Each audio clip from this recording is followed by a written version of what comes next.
दोस्तों अगर आप भी चाहते हैं team India under 19 world cup की चैंपियन बने तो वीडियो को लाइक जरूर कीजिएगा। दोस्तों नमन तिवारी और उदय सहारन से उलझना पड़ा है ऑस्ट्रेलियाई टीम को भारी। बीच मैदान में कंगारू उतर गए, बदतमीजी पर शुरू हो गई थी गाली गलौज, फिर गुस्से से आग बबूला। 18 साल के सितारे नमन तिवारी ने अपनी कातिलाना गेंदबाजी से उन्हें ऐसा मुंहतोड़ जवाब दिया कि एक नया इतिहास ही लिख दिया। तो आखिर क्यों बीच मैदान में हो गई कि भारतीय और ऑस्ट्रेलियाई खिलाड़ियों के बीच भयंकर लड़ाई? आखिर कैसे नमन तिवारी ने लिया भारत की बेइज्जती का बदला? सब कुछ तो हम आपको दिखाएंगे ही, लेकिन उससे पहले आपको क्या लगता है कि इंडिया और ऑस्ट्रेलिया में कौन अंडर 19 वर्ल्ड कप का चैंपियन बनेगा? नीचे कमेंट करके जरूर बताएं। दोस्तों 3 महीने से करोड़ों हिंदुस्तानियों को जिस पल का बेसब्री से इंतजार था वो आ चुका है। अंडर 19 वर्ल्ड कप के फाइनल में टीम इंडिया के सामने खड़ी थी ऑस्ट्रेलिया की क्रिकेट टीम। हर एक भारतीय के दिल में गुस्से की आग ज्वालामुखी का रूप ले चुकी थी।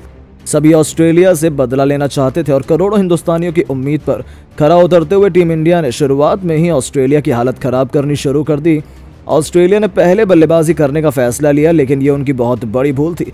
जब ऑस्ट्रेलिया केवल 16 रन बना पाई तभी राज लिम्बानी ने उनके पहले बल्लेबाज को बिना खाता खोले पवेलियन की राह दिखा दी। टीम इंडिया ने इस फाइनल की जबरदस्त शुरुआत की थी। हालांकि तभी ऑस्ट्रेलिया के कप्तान ह्यू बैम्बिंगन ने हैरी डिक्सन के साथ मिलकर मुकाबले का पासा पलटना शुरू कर दिया। उन्होंने साथी बल्लेबाज के साथ मिलकर 70 रनों से भी अधिक की साझेदारी निभाई और अचानक से टीम इंडिया मुश्किल में आ गई।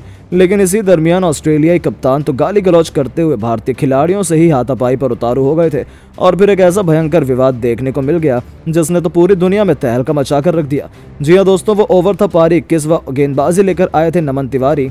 पहली गेंद पर उनका स्वागत डिक्सन ने चौथे से किया तो फिर सिंगल लेकर उन्होंने स्ट्राइक अपने कप्तान को दे दी।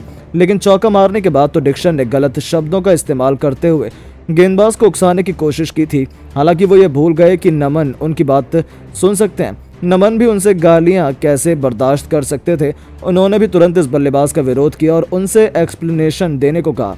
यह सुनकर तो बल्लेबाज हैरान रह गया। उसने सोचा भी नहीं था कि नमन ऐसा रिएक्ट करेंगे। तो वहां दूसरी तरफ अपनी गलती मानने की जगह वो तो नमन से ही बदतमीजी और गाली गलौज पर उतारू हो गए। और हद तो तब हो गई जब कप्तान बैम्बिंगन आते हैं और दोनों की लड़ाई खत्म करने की जगह वो तो नमन तिवारी को दोषी ठहराने लगे। वो दोनों नमन पर चढ़ने लगे थे और बदतमीजी की पराकाष्ठा उन्होंने पार कर दी थी। तभी बीच बचाव में भारतीय कप्तान उदय सहारन आए और माहौल शांत करने की कोशिश की, लेकिन उनसे भी ये दोनों ऑस्ट्रेलियाई खिलाड़ी बहुत बुरी तरीके से बर्ताव करते हुए अपनी गलती मानने के लिए कहने लगे। बस फिर क्या था, कप्तान उदय ने भी अपने साथी का साथ दिया और चारों खिलाड़ियों के बीच मैदान में भयंकर कहासुनी हो गई। माहौल काफी गर्मा गया था, चारों बेहद गुस्से में थे। ऐसा लगा था कि बीच बचाव में एम्पायर को आना पड़ेगा। हालांकि तभी नमन को उदय सहारन वहां से दूर ले गए और ज्यादा विवाद को तूल नहीं दी। लेकिन ये दोनों अपनी बेइज्जती भूल कहाँ थे। नमन तिवारी भी अपनी और अपने कप्तान की बेइज्जती का बदला लेना चाहते थे और इन दोनों ऑस्ट्रेलियाई खिलाड़ियों की गंदी हरकत ने तो इस आग में घी डालने का काम किया। बस फिर क्या था, अगली गेंद पर नमन तिवारी ने कुछ ऐसा किया कि ऑस्ट्रेलियाई कप्तान बैम्बिंगन तो उसके सामने टिक ही नहीं पाए। 146 किलोमीटर की रफ्तार वाली गेंद पर वो कुछ समझ पाते उससे पहले गेंद हवा में चली गई, जिसे मुर्शिद खान ने लपक कर कप्तान को पवेलियन का रास्ता दिखा दिया और ऑस्ट्रेलियाई कप्तान 48 रन बनाकर पवेलियन लौट गए। इसके साथ ही गुस्से में नमन और भारतीय खिलाड़ियों ने ऐसा जश्न मनाया मानो कि वर्ल्ड कप ही जीत लिया हो। आखिर वो ऑस्ट्रेलिया टीम को करारा जवाब जो दे रहे थे, लेकिन इतने में ही उनका गुस्सा शांत नहीं हुआ, बल्कि अब तो दूसरे दोषी खिलाड़ी हैरी डिक्सन को भी उन्होंने नहीं छोड़ा। और जब एक बार फिर पारी के 23वें ओवर में गेंदबाजी करने नमन आए तो इस बार उन्होंने हैरी डिक्सन का शिकार कर ऑस्ट्रेलिया की कमर तोड़ दी।